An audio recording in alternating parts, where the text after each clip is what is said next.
Now let's say that the size of the blue part has become larger. Let's say कि ये आगे से 1/3 part इस stone का ब्लू हो गया. तो आगे से अगर 1/3 पार्ट ब्लू हो गया, सो दैट मीन्स अगर मैं एक स्ट्रैंड भी रखूंगा तो it is coming here only. अब क्या करें? अभी तो ये पत्थर का साइज बहुत छोटा है, कैसे बड़ा करूं? वो तो ऊंचा करेगा. Multiple layer will only increase the height, it won't increase the size ना.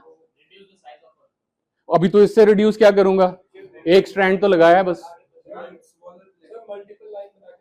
वो तो हाइट करेगा ना यार. स्टैंड करोगे तो फिर फलक्रम कहां हुआ? उधर ही हुआ जहां पे आप खड़े हो, तो it will go down. Please understand the concept. Don't you know bulldoze करके बुल वाला काम मत करो. अब मैंने आपको क्या बताया? फलक्रम की चाहे पत्थर का साइज कम से कम इतना सा होगा तो काम करेगा. अभी इसको बड़ा कैसे करूं ये सोचना है आपको. डोंट से ऐसे कर दो तो ऊंचा हो जाएगा ना, बड़ा तो नहीं होगा. Absolutely, this is how you should start applying your minds now. What he just said is, भाई इसकी विड्थ कम है लेकिन इस स्ट्रक्चर की लेंथ तो काफी है. तो अगर मैं प्लैंक डायगनली ऐसे रख दूंगा तो पत्थर का पार्ट अपने आप बड़ा हो गया कि नहीं? And therefore when I put it like this, now I've increased the size of the stone.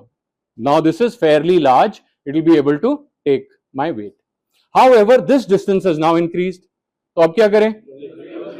We can do double bridging, connect it like this. Just hold it please.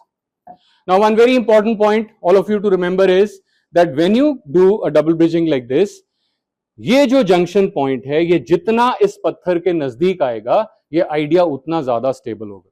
If I put it here, it will be far more stable vis-a-vis if I put it away from this. Have you got this point? Yes, again, a very small point, but these small points are going to help you when you negotiate the structure. तो ये junction point जितना इस पत्थर के नजदीक होगा ये उतना ज्यादा आइडिया स्टेबल होगा. Any doubts in this? No, clear हो गया? Yes, sir. All right.